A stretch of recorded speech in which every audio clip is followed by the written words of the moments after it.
അല്ലു അർജുൻ ചിത്രം പുഷ്പ 2 റിലീസിനിടെ ഉണ്ടായ തിക്കിലും തിരക്കിലും പെട്ട ഒരാൾ മരിച്ചു. 2 പേർക്ക് ഗുരുതരമായി പരിക്കേറ്റു. ഹൈദരാബാദിലെ സന്ധ്യ തിയേറ്ററിന് മുന്നിലാണ് പോലീസും ആരാധകരും തമ്മിൽ ഏറ്റുമുട്ടിയതും സംഘർഷം ഉണ്ടായതും. പോലീസ് ലാത്തി ചാർജിൽ നിരവധി ആളുകൾക്കാണ് പരിക്കേറ്റത്. അരുൺ പൂപ്പറമ്പ വിവരങ്ങളുമായി ചേരുന്നു. അരുൺ, യഥാർത്ഥത്തിൽ അത്ര കൂടുതൽ ആൾക്കാർ ഈ സിനിമയുടെ റിലീസ് സംബന്ധിച്ച് തടിച്ചുകൂടിയോ തിയേറ്ററിന് മുമ്പിൽ?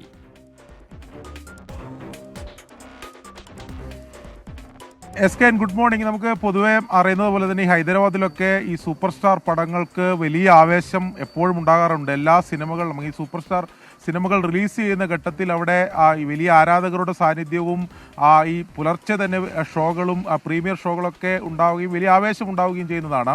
പക്ഷേ ഇന്നലെ ഹൈദരാബാദ് സന്ധ്യ തിയേറ്ററിലായ ആവേശം അതിരുകടന്നു എന്നതാണ് ഏറ്റവും പ്രധാനപ്പെട്ട കാര്യം. അവിടെ രാത്രി 11 മണിക്കാണ് പ്രീമിയർ ഷോ നിശ്ചയിച്ചിരുന്നത്. ആ പ്രീമിയർ ഷോ കാണുന്നതിനും ആ ആവേശത്തിൻ്റെ ഭാഗമാകുന്നതിനും വേണ്ടി നിരവധിയായിട്ടുള്ള ഫാൻസ് ആരാധകർ അവിടെ ഒത്തുചേർന്നിരുന്നു. പോലീസിൻ്റെയും വലിയ സാന്നിധ്യം ഉണ്ടായിരുന്നു. ഇത്തരം പ്രശ്നങ്ങൾ ഹൈദരാബാദിൽ പൊതുവെ ഇത്തരം റിലീസിംഗ് ഘട്ടങ്ങളിലൊക്കെ തിയേറ്ററുകൾ ഉണ്ടാകാറുണ്ട്. പോലീസും മുൻകൂട്ടി അത്തരത്തിൽ വലിയ സാന്നിധ്യം പോലീസിൻ്റെയും ഉണ്ടായിരുന്നു. അതിനിടെയാണ് ഈ സിനിമയിലെ നായകനായിട്ടുള്ള അല്ലു അർജുനും സിനിമയിലെ സംവിധായകനും കുടുംബസമേതം ഈ സിനിമ കാണുന്നതിന് വേണ്ടി തിയേറ്ററിലേക്ക് എത്തിയത്. അപ്പോൾ ആരാധകരുടെ ആവേശം അതിരുകടന്നു, വലിയ ആവേശം അവിടെ ഉണ്ടായി.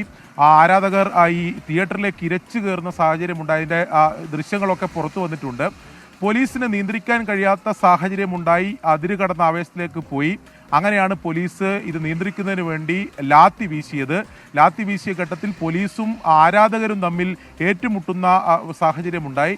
അതിനിടെയാണ് ഈ 2 കുട്ടികൾക്കും അതോടൊപ്പം തന്നെ ഇപ്പോൾ മരിച്ചിട്ടുള്ള ഈ സ്ത്രീക്കും ഗുരുതരമായി അവിടുന്ന് പരിക്കേറ്റത്. മരിച്ചിട്ടുള്ള സ്ത്രീയെ പിന്നീട് ആശുപത്രിയിലേക്ക് കൊണ്ടുപോയതിന് ശേഷമാണ് മരണം സ്ഥിരീകരിച്ചത്. ശ്വാസമുട്ടൽ ഉൾപ്പെടെയാണ് അനുഭവപ്പെട്ടത്. 2 കുട്ടികൾക്ക് ഇപ്പോഴും ഗുരുതരമായി തന്നെ പരിക്കേറ്റിട്ടുണ്ട്. പക്ഷേ അവർ അപകടനില തരണം ചെയ്തിട്ടുണ്ട് എന്നതാണ് നമുക്ക് ലഭിക്കുന്ന വിവരം. പോലീസ് എന്തായാലും അതിൽ ശക്തമായ നടപടിയിലേക്ക് പോയിട്ടുണ്ട്. 16 പേർക്കെതിരെ നിലവിൽ ഇപ്പോൾ 16 പേരെ ഹൈദരാബാദ് പോലീസ് കസ്റ്റഡിയിൽ എടുത്തിട്ടുണ്ട് എന്നതാണ് നമുക്ക് ലഭിക്കുന്ന വിവരം. മറ്റിടങ്ങളിലും അതായത് ഈ പുഷ്പ 2വുമായി ബന്ധപ്പെട്ട റിലീസിംഗിൽ വലിയ ആവേശം ഉണ്ടാകുന്നുണ്ട്.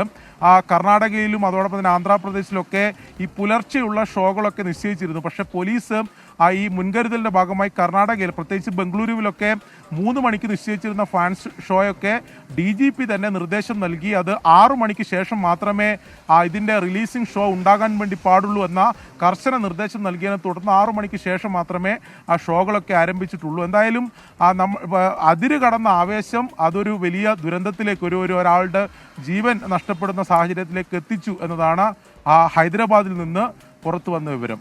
SK. ഓക്കെ, അരുൺ പൂപ്പറമ്പയാണ്. പുഷ്പ 2 റിലീസിംഗ് പ്രമാണിച്ചുണ്ടായ തിക്കിലും തിരക്കിലും പെട്ട് ഒരാൾ കൊല്ലപ്പെട്ടു എന്നുള്ള വാർത്തയാണ് ഹൈദരാബാദിൽ നിന്ന് വരുന്നത്. വിനോദ് നായർ പറയുന്നു, നമ്മുടെ ഈ കമൻറ്റ് ബോക്സ് ഒരു കുടുംബ വ്യവസ്ഥ പോലായി എന്ന് ഞാൻ പറഞ്ഞപ്പോൾ എല്ലാവരും തമ്മിൽ അറിയാൻ കഴിയുന്ന ഒരു അവസരം ഉണ്ടാക്കുന്ന SKN അഭിനന്ദനം.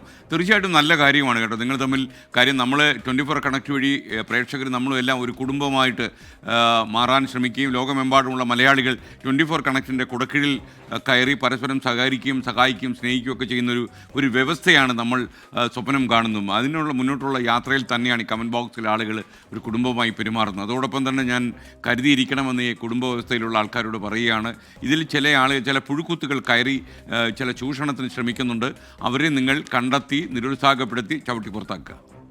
ചിലപ്പോൾ എനിക്ക് കണ്ണ് പറ്റാതെ പോകും ഇവരാരൊക്കെയാണെന്ന് അറിയാൻ. നിങ്ങൾക്കാണെങ്കിൽ അവരെ ഇങ്ങനെ നിരീക്ഷിച്ചുകൊണ്ടേ ഇരുന്നാൽ അവരുടെ ചലനങ്ങളും അവരുടെ പോക്കും എങ്ങോട്ടാണെന്ന് മനസ്സിലാകും.